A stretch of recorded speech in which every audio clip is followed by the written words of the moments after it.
شہر سے کراچی آ رہا تھا، چھوٹا ATR جہاز تھا، لمبا سفر تھا. ہم نے ایئرپورٹ پہ دیکھا ایک مفتی صاحب تشریف فرمائے.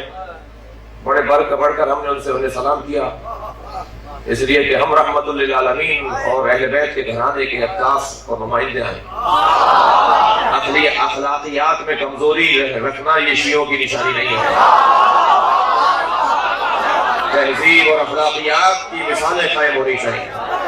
پورا کنڈو الحیار کہے کہ فلاں مولا علی کا شیعہ ہے اس لیے اچھا ہے، وہ شیعہ ہے علی کا اس لیے وہ اچھا آدمی ہے، اس سے جا کے بات کرو. 4 دن کے لیے شہر سے باہر جا رہے ہو، اپنی امانت رکھوانا چاہتے ہو، علی کے شیعہ کے پاس یہ تب ہے مجلسوں کا اثر، تب ہے ہماری محنتوں کا نتیجہ. توجہ کر رہے ہیں؟ تو ہم نے پڑھ کر خود مفتی صاحب کو سلام کیا، آگے بڑھ کر ہم نے کہا حضور سیٹ ساتھ کروا دیں، رستے میں کچھ باتیں ہو جائیں. اہل حدیث کے ہمارے مفتی تھے، ہمارے عزیز، ہمارے بھائی. ویسے بھی عزیزان گرامی، ہمارے نزدیک نہ بریلوی، نہ دیوبندی، نہ اہل حدیث، نہ سلفی، ہمارے نزدیک کوئی بھی کافر نہیں ہے. وہ ہمارے عزیز ہیں، بھائی ہیں، مسلمان.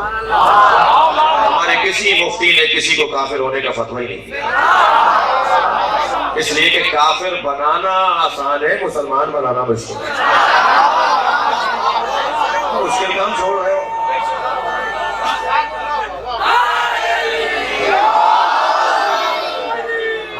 کام نہیں کرتے. ہمارے کسی عالم دین نے کبھی کسی ہمارے سنی بھائی کے کسی بھی فرقے کے بارے میں یہ فتویٰ ہی نہیں دیا، اور ہے بھی نہیں ایسا، ہے بھی نہیں ایسا. ہم علی کے چاہنے والے ہیں. میرے مولا نے شخصیات کے ساتھ بیٹھ کر انہیں مشورے دیے. شخصیات کی حکومتیں چلی علی کے مشوروں پر.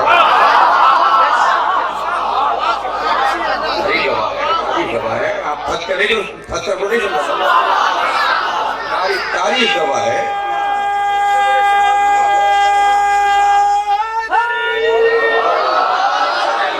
میرے مولا علی نے شخصیات کو، میرے مولا علی نے اپنے سے پہلے جو خلفاء اور حکمران تھے انہیں مشورے دیے، ان کی حکومتیں مضبوط کی. علی کے مشوروں سے چلا. عزیزو، بہت ہی واضح سی باتیں ہیں، بہت ہی روشن سی باتیں ہیں. اور مشورے بھی اس کمال کے مشورے تھے کہ ایک دفعہ نہیں 70 دفعہ حضرت عمر نے فرمایا علی نہ ہوتے تو میں ہلاک ہوں.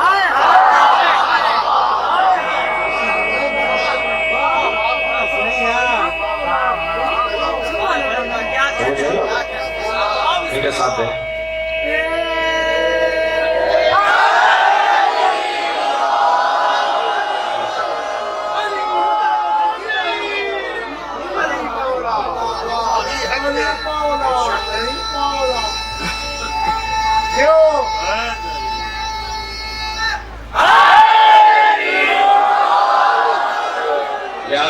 قلبی کا مظاہرہ ہونا چاہیے، سیاہ صدر کا مظاہرہ ہونا چاہیے. سنی شیعہ کو ایک ساتھ رہنا چاہیے. اس وقت بھی میں سنی شیعہ سے خطاب کر رہا ہوں. برابر کی تعداد برادران اہل سنت کی ہے، برابر کی تعداد شیعوں کی ہے. یہ کس نے برابر میں بٹھایا ہے؟ حسین نے. امام حسین نے ہمیں ایک دوسرے کے برابر میں بٹھا دیا. کربلا میں بھی امام حسین نے رنگ ہی کچھ اور ڈالا ہے. امام حسین نے کربلا میں 4 تو امام حسین کے شہداء میں، ساتھیوں میں، اصحاب حسینی میں 4 تو عثمانی العقیدہ تھے.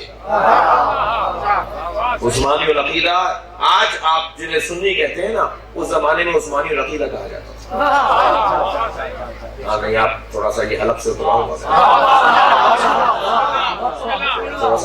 تھوڑا سا لقمہ سخت ہے. 4 تعداد ہے عثمانی العقیدہ شہداء کربلا کی، جنہیں آج آپ سنی کہتے ہیں، یا سنی جنہیں اپنے آپ کو سنی کہتے ہیں، وہ اس زمانے میں عثمانی العقیدہ کہلاتے ہیں. حضرت عثمان کے بارے میں عقیدہ رکھنے والے عثمانی العقیدہ، ٹھیک ہے، جن میں حضرت زہیرتین، بڑا نام زہیرتین کا ہے. زہیرتین نہیں آ رہے تھے مولا کا ساتھ دینے کے لیے. جب مولا نے پیغام بھیجا زہیر آؤ ہم جا رہے کربلا، تو زہیر نے کہا میرے پاس ایک سفید رنگ کا بہت ہی تازہ فربا اور بہت ہی صحت مند گھوڑا ہے، وہ ہدیہ قبول کرے میری طرف سے. وہ نوکر ان کا ہدیہ لے کر بھی آ گیا ہے، خوبصورت سا گھوڑا لے کر آ گیا. زہیر نے حسین کو گھوڑا بھیجا ہے. امام لگام کو ہاتھ بھی نہیں لگایا. امام نے فرمایا ہمیں تمہارے جانوروں کی ضرورت نہیں ہے، ہمیں تمہاری ضرورت ہے، تمہاری ضرورت ہے۔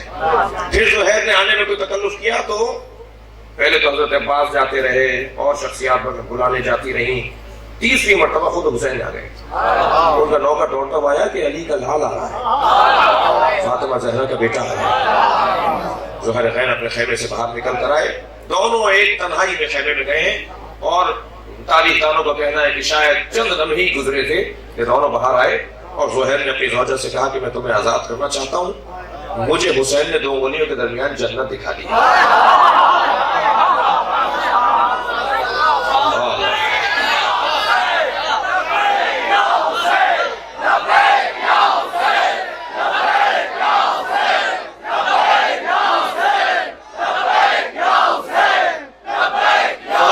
محمد و آل محمد۔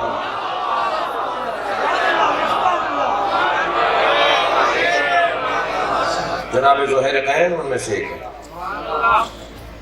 2 قبیلے مسیحیوں کے ہیں کہ جن کے لوگ کربلا میں حسین کے ساتھ شہید ہیں۔ مسیحی ایسے ہی آج پاکستان کے مسیحی اور دنیا بھر کے مسیحی یسوع حسین زندہ باد، یسوع حسین زندہ باد، امام حسین کا ماتم کر رہے ہیں عیسائی۔ میں نے اپنی آنکھوں سے لاہور میں 2000 عیسائیوں کا ماتمی دستہ دیکھا، 2000 لوگوں کا ماتمی دستہ جو روز عاشورہ ماتم کر رہا تھا۔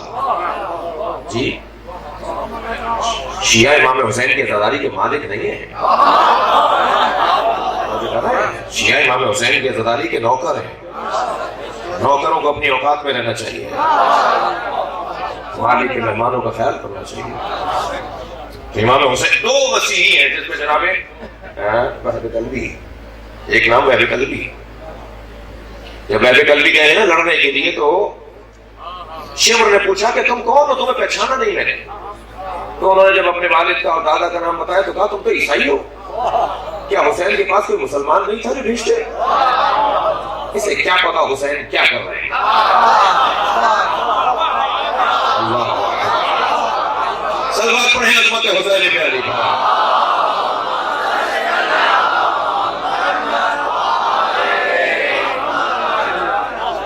اسے کیا پتا حسین کیا نقشہ بنا رہے ہیں۔ یہ 1400 سال کے بعد بھی آج حسین کے نام پر یہ دیوانگی جو آپ کی ہے نا، جو آپ کا عشق ہے، جو اپنے آپ سے گزر جانا ہے، یہ اپنے آپ کو ختم کر دینا ہے اس نام پر، اس کا انتظام حسین نے کر دیا ہے پہلے سے۔ آپ ایسے ہی یہاں تک نہیں بیٹھے، حسین نے اپنے مرید بہت پہلے بنائے تھے۔